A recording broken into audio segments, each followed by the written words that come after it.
This museum is all about Ari Oles, his legacy. This man started 2 car companies in Lansing, and we're talking 1904, 1905. If it wasn't for that man, we wouldn't have the industry that we have today. We wouldn't have the plants that we have today. And so we're here representing Ari Oles, the cars he built. The last time we put a roof on it was over 25 years ago, and it leaked. We wanted to put a more modern roof on it because the new roofs are now PVC, they're rubberized. I've been a contractor all my life, and I've used Superior before and in commercial and residential buildings that we've done. Their product was wonderful. The Duralast company, they're a Michigan company.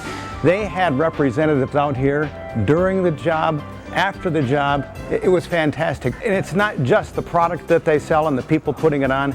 It's going back to the staff that works with you, their office people. A lot of this was done through grants, and they helped us through that grant process. As a museum manager, I do all of the grant writing here, and it's not an easy task. They have been wonderful to work with from the very beginning. Anything from just breaking down of the budget, samples of the roofing materials to mail in with the grant applications. They even helped me condense a Word document. It's a process, and that process is we're going to come in and we're going to show you what we have to offer.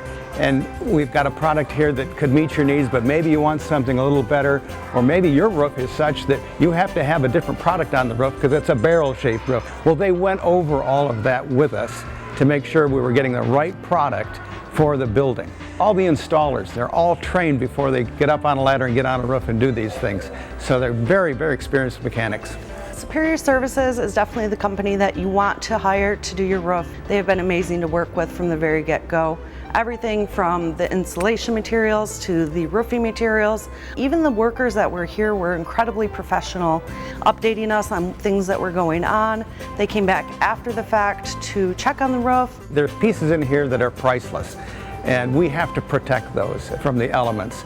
And this is the way we can do that. And now we're all set for another 25 years. My customers are visitors that visit the museum. They're going to come in and actually get in a building that's about 15 degrees cooler than it ever used to be on a hot summer day. It's amazing what those roofs can do.